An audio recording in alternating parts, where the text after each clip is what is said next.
Well, this morning, the 2024 GOP presidential field is tightening after former President Donald Trump's commanding win in last night's Iowa caucuses. Iowans who braved the cold yesterday told CBS News that immigration and the economy were their two top issues, with 40 GOP delegates up for grabs in the Hawkeye state. CBS 2's Charlie DeMar is live in Des Moines, Iowa, with the very latest. Good morning, Charlie. Ryan and Dana, good morning. No real surprises here in Iowa. It was a dominant showing for former President Donald Trump. He secured over 50% of the vote. Of course, leading up to the caucuses last night, the weather. That was the big concern on whether or not it would keep voters at home, and it appears that it may have. About 110,000 registered Republicans showed up to vote last night here in Iowa. That is on track to be the lowest turnout since 2000.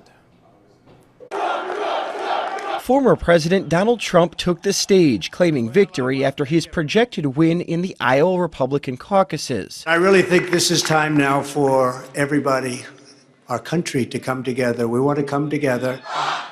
CBS News projects Florida Governor Ron DeSantis at a distant second place. You helped us get a ticket punched out of the Hawkeye state.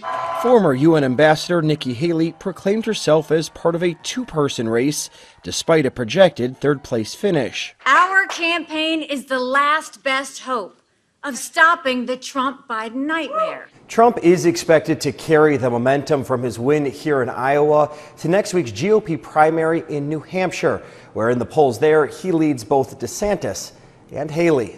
This has to be an America First candidate in that White House. Businessman Vivek Ramaswamy suspended his campaign and endorsed the former president after coming in fourth.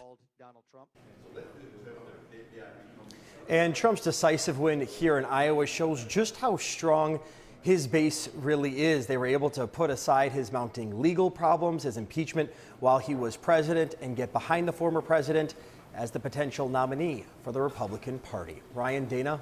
Charlie, so obviously it was a big night for former President Donald Trump with that record-setting win, and he also secured 20 of the 40 delegates that were up for grabs. But what does this mean for the rest of Trump's campaign, do you think? Well, it brings momentum into New Hampshire, where he holds a slim lead over Nikki Haley. Of course, former President Donald Trump before he gets to New Hampshire, will be in a courtroom for one of his court proceedings this afternoon. So that's what's next here. But again, the main focus now shifts to New Hampshire. Yeah, the former president's legal issues not stunting his bid for a return to the White House, at least not in Iowa. Now it is on to New Hampshire. Charlie DeMar, great job out there in Iowa.